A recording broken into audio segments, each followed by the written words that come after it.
Hamilton humiliated Mercedes after shocking statement. So we're going to be going through that and 3 other stories in today's video. So make sure to like this video, and if you want more Mercedes news content like this, make sure to subscribe to the channel by hitting that red button down below. The first story is Lewis Hamilton snaps after Japanese Grand Prix woes. Lewis Hamilton's frustrations have risen to the surface after a difficult Japanese Grand Prix extended his poor start to the 2024 season. The British driver was positive regarding Mercedes' chances at the start of the weekend, excited about the progress the car had made after practice. However, their form unraveled during the race, with Hamilton allowing his faster teammate George Russell to pass him on lap 14 in an unusually polite team orders instruction. Hamilton, who finished down in 9th, blamed the terrible hard tires and suggested that he had sustained damage during a lap 1 incident with Ferrari's Charles Leclerc. Hamilton showed his frustrations after the race, storming out of an interview after only 2 questions from a reporter. According to the Mirror, Hamilton was asked how his race went, to which he replied, "It was okay." The reporter then asked, "Are you a little bit jealous of the Ferraris at the moment, because they are faster? Do you have any better questions?" Hamilton replied, before walking away from the interview. The 7-time champion also discussed his issues during the race with Sky Sports F1. "I don't know what the different strategy would have been, whether it was staying on the medium to start with, but we still had 2 really terrible hard tires to run through, so a real challenge today." "The hard tire was pretty bad," Hamilton added. "The medium tire was much better, so yeah, in hindsight it looks like we should have had 2 medium tires, but in general, the car was pretty bad." Lewis Hamilton abruptly ended a post-race interview at the Japanese Grand Prix when questioned about his feelings of envy towards Ferrari's remarkable race speed. Hamilton, who was initially in a positive and hopeful state after qualifying, had voiced confidence in his ability to overcome the difficulties associated with the underperforming W15 car. Nevertheless, the optimism quickly diminished along with his luck on race day. Hamilton's race performance deteriorated after starting from P7, ultimately resulting in a disappointing P9 finish. Despite yielding his position to teammate George Russell, Hamilton was unable to rescue the day, which left him upset. It was a big change from Hamilton's usual positive attitude after races. During the interview, Hamilton, who is currently falling behind Max Verstappen because of his superior performance, displayed clear signs of annoyance. In response to a question about whether he envied Ferrari's success, Hamilton's terse reply, "Do you have any better questions?" signaled his dissatisfaction. Although Hamilton acknowledged the reporter's apology, he ended the interview prematurely, leaving the press officer to express gratitude on his behalf. The episode showcased Hamilton's struggles over a challenging season and hinted at the hidden conflicts as he prepares for his highly debated transition to Ferrari in 2025. In the 2024 season, Mercedes W15 has shown both potential and shortcomings, with Lewis Hamilton and George Russell struggling with difficulties. There's a lot of worry about Mercedes' lack of performance when navigating high-speed turns. Using computational fluid dynamics, CFD, simulations, and wind tunnel measurements, Mercedes examined how projected downforce statistics compare to actual performance in real-world conditions. There was a lot of effort put into understanding the deficiency in downforce. A closer look at the W15 shows that the expected downforce is being generated, but it doesn't seem to result in any noticeable improvements in performance. As a result, the team's viewpoint has changed significantly, leading them to reconsider that the problem may be more mechanical than aerodynamic. The Mercedes team explored different setups in response to the recent Japanese Grand Prix. The shift in paradigm shows their effort to fix the underlying problems. The second story is why Mercedes' situation is not as hopeless as it seems. Mercedes are currently playing a supporting role in Formula One. That much became painfully clear again in Japan, no longer competing for wins, let alone podium spots.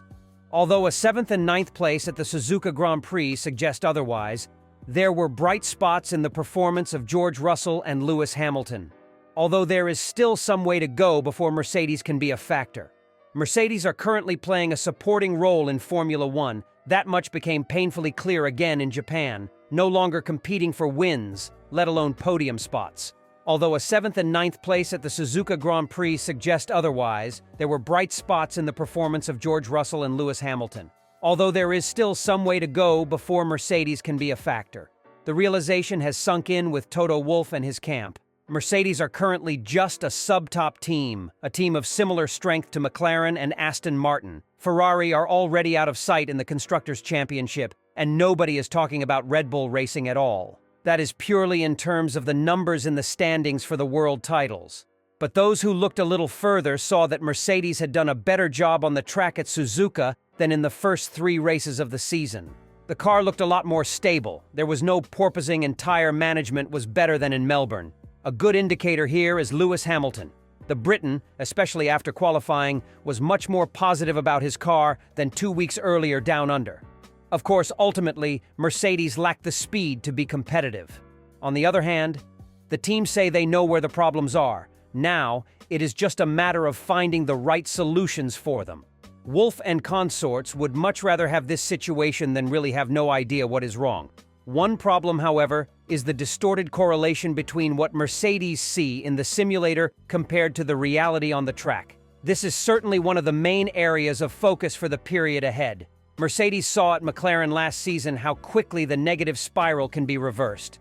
Once the rival from Woking had clarified where the problem with their car was and introduced targeted solutions for it, McLaren became a factor of importance in no time. Wolff will no doubt stick to this. And if that fails, Mercedes will not panic. The team seems to have reconciled itself to the fact that the situation is as it is now.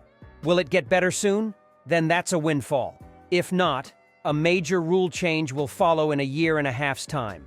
Although the exact technical specifications have not been announced by the FIA, there is quite a bit of thought going on inside Mercedes about what it could all look like and what then the road ahead could be. In any case, from 26 everyone starts again from scratch, including the now unbeatable Red Bull Racing. Although no one should therefore be surprised if already before the time Mercedes can be found further to the front of the grid. Lewis Hamilton shook the Formula One world to its core ahead of the 2024 season, announcing his move from Mercedes, his home for 12 seasons, to Ferrari for 2025. The German team has many star-studded candidates as possibilities to replace Hamilton and line up alongside George Russell.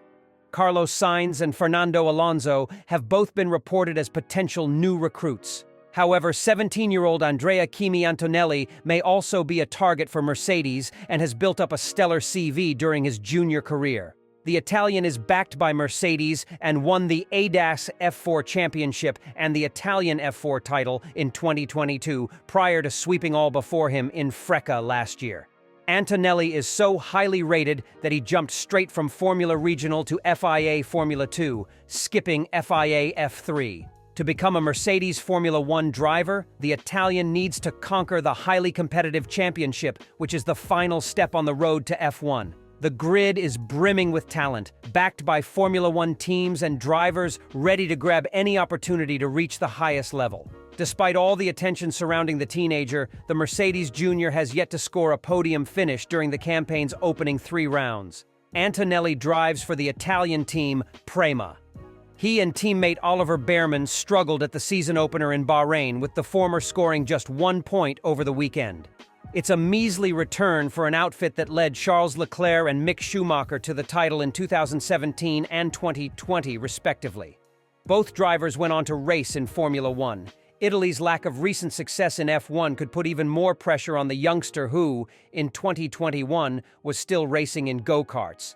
The nation has a storied history in motorsport, but no Italian has won a world championship since Alberto Ascari took his second title in 1953. The third story is Toto Wolff tells Mercedes F1 star to take responsibility for crash. Toto Wolff has shared an interesting view on Fernando Alonso and George Russell's last lap incident at the Australian Grand Prix.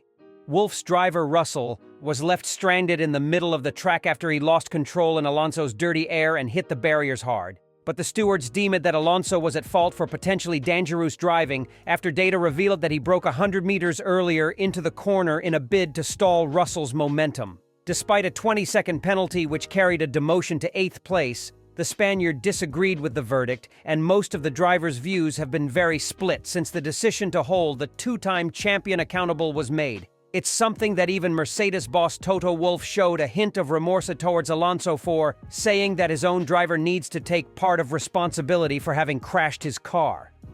You can hear the drivers? They obviously understand much more on a track that I've never raced on, and they're split, Wolff told the media.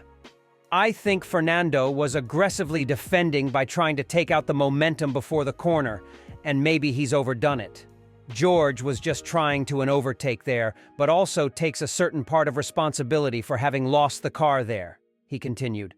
So what I make of this accident, I think in these high-speed corners, maybe you need to take a little bit of the karting philosophy of killing speed before the corner to have a better exit.